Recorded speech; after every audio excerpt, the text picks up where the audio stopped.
Hello and नमस्कार दोस्तों, आप सभी का स्वागत है एक नए वीडियो में। प्यारे दोस्तों, यदि आपको किसी भी सब्जेक्ट का नोट्स या सजेशन चाहिए मुझे कमेंट करके बताइए। इस चैनल के माध्यम से आपको निःशुल्क देने का काम किया जाता है और यदि चैनल पर नए हो तो सब्सक्राइब अवश्य कर लेना। प्यारे दोस्तों, आज हम लोग पढ़ने जा रहे हैं मनोविज्ञान, बोले तो साइकोलॉजी। चैप्टर नंबर 2 है हमारा। चैप्टर नंबर 2 में हम लोग पढ़ेंगे केंद्रीय तंत्रिका तंत्र, BF पार्ट 1, यानी कि BF फर्स्ट ईयर वाले बच्चे अंत तक हमारे साथ बने रहना है। वीडियो को बिल्कुल भी स्किप नहीं करना। यदि आप भी चाहते हो साइकोलॉजी जैसे सब्जेक्ट में टॉप करना तो आप हमारे सभी वीडियो को बारीकी से देख लो। इससे बाहर एक भी प्रश्न आपके एग्जाम में देखने को नहीं मिलेंगे।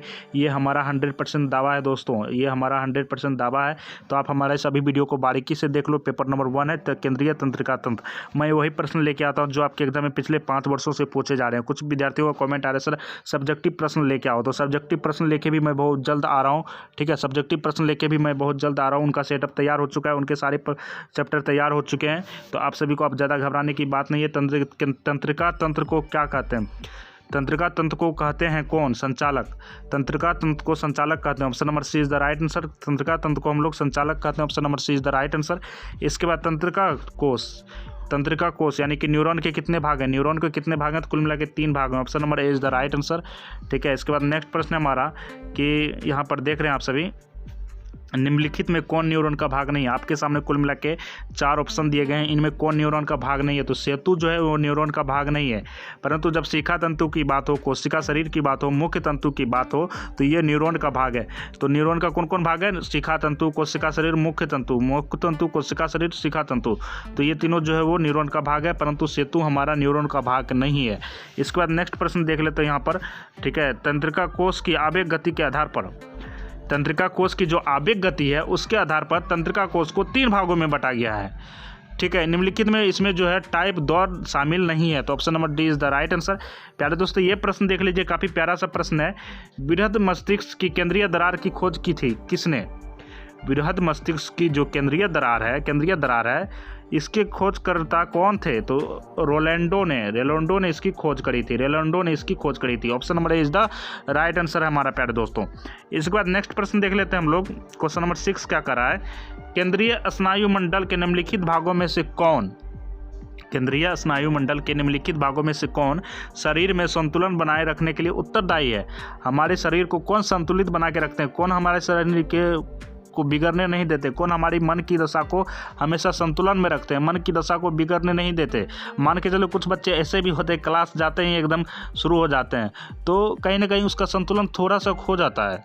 वो पढ़ने के उद्देश्य से वो अपने क्लास में इन करते हैं परंतु वो मस्ती में खो जाते हैं, क्योंकि उनका लघु मस्तिष्क जो है वो कहीं ना कहीं थोड़ा सा नॉर्मल से माइनस में जा रहा है, प्लस में नहीं, माइनस पॉइंट में जा रहा है। तो यहाँ पे प्रश्न आ जाता है, केंद्रीय स्नायु मंडल के लघु मस्तिष्क शरीर में संतुलन बनाने के लिए जो उत्तरदायी होते हैं। तो option number is the right answer है हमारा। इसके बाद नेक्स्ट प्रश्न देख लेते हैं हम लोग। क्वेश्चन नंबर 7 क्या कर रहा है? इनमें से किस पाली द्वारा हमें दृष्टि संवेदना होती है? इनमें से किस पाली द्वारा हमें दृष्टि संवेदना होती है, इसके बारे में आपको बताना होती है। तो पृष्ठ पाली द्वारा हमें दृष्टि संवेदना होती है। पृष्ठ पाली द्वारा हमें दृष्टि संवेदना होती है। तो option number C is the right answer. सारे प्रश्न आपके एग्जाम में पूछे गए हैं और वीडियो छोड़ के इसलिए बिल्कुल भी मत जाना। क्वेश्चन नंबर 8 का रहा, निम्नलिखित में से कौन न्यूरॉन का हिस्सा है? निम्नलिखित आपके सामने कुल मिला के 4 ऑप्शन दिए गए हैं, इसमें से कौन न्यूरॉन का हिस्सा है? प्यारे दोस्तों, तो यहाँ पर जो है शाखिका जो है न्यूरॉन का हिस्सा है। शाखिका क्या है? न्यूरॉन का हिस्सा है। और जब कॉन्स की बात आती है तो ये न्यूरॉन का हिस्सा नहीं है, न्यूक्लियस भी नहीं है, परंतु हमारा शाखिका जो है ये न्यूरॉन का हिस्सा है। इसका नेक्स्ट प्रश्न देख लेते हैं। कॉर्टेक्स की प्रतिकृति क्रिया का अर्थ आपको बताना होता है। ठीक है, कॉर्टेक्स की प्रतिकृति क्रिया का अर्थ क्या है इसके बारे में हम लोग विस्तार से जान लेते हैं। कॉर्टेक्स तथा उपकॉर्टेक्स के बीच सहयोग, कॉर्टेक्स की प्रतिकृति क्रिया का अर्थ सीधा है कॉर्टेक्स तथा उपकॉर्टेक्स के बीच सहयोग। ठीक है, option number A is the right answer है हमारा। इसके बाद नेक्स्ट प्रश्न है हमारा। क्वेश्चन नंबर 10 में क्या कर रहा है कि निम्नलिखित में से कौन न्यूरॉन का भाग नहीं है?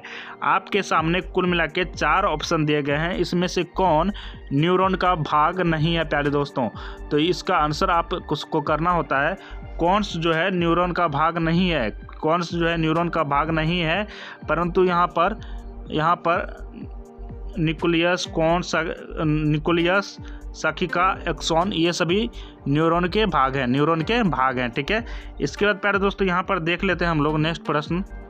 सॉरी दोस्तों, न्यूक्लियस भी न्यूरॉन का भाग नहीं है, ठीक है। और कौन न्यूरॉन्स का भाग नहीं है, कौन शाखिका, एक्सॉन, ये तीनों जो है कौन मतलब न्यूरॉन का भाग है, ठीक है।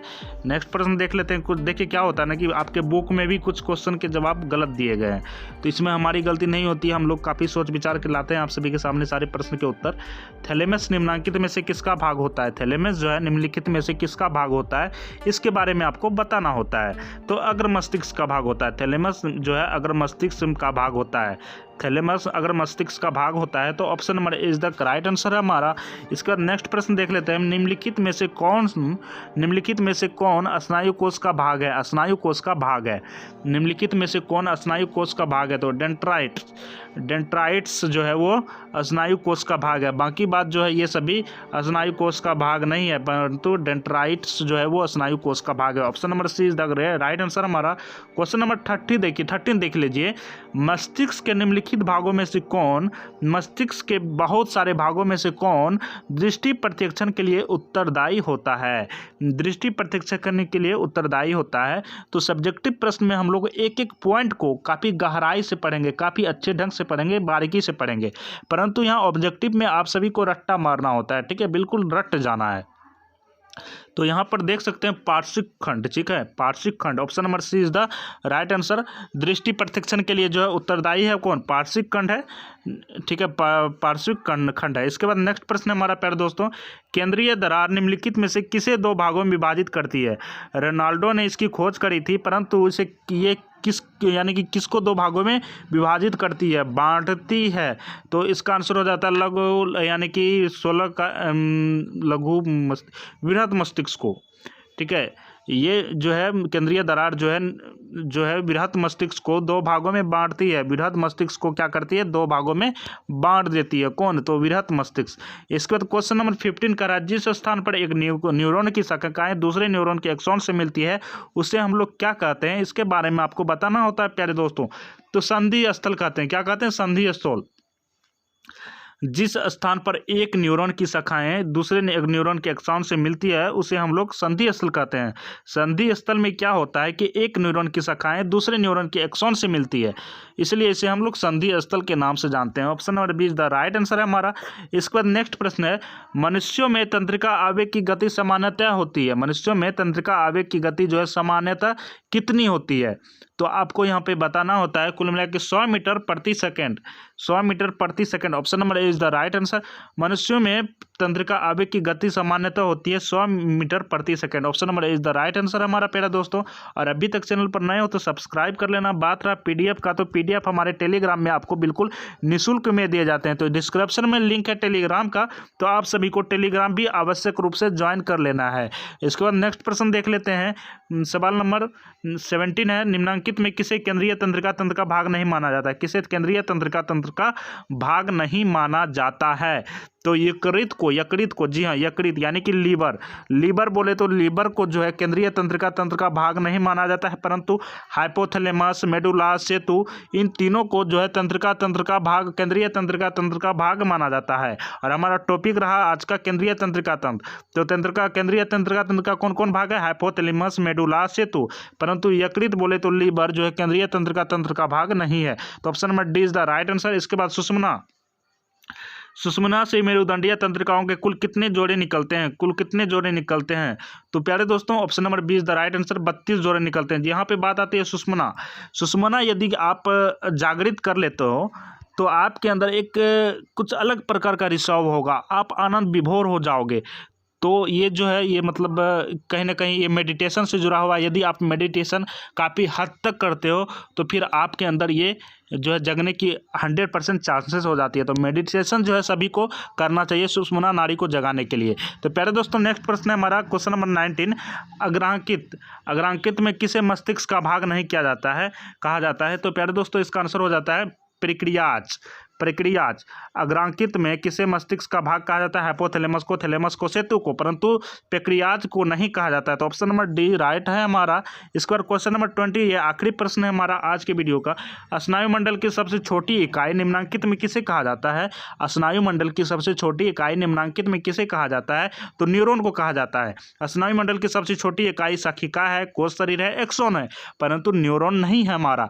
तो option number D is the right answer है हमारा। और प्यारे दोस्तों, कैसा लगा वीडियो मुझे कमेंट करके बताना है। यदि आप भी चाहते हो BA BSc BCom part 1 part 2 part 3 सभी सब्जेक्ट के सजेशन हमारे चैनल के माध्यम से बिल्कुल मुफ्त में पाना, तो सबसे पहले आपको क्या करना होता है?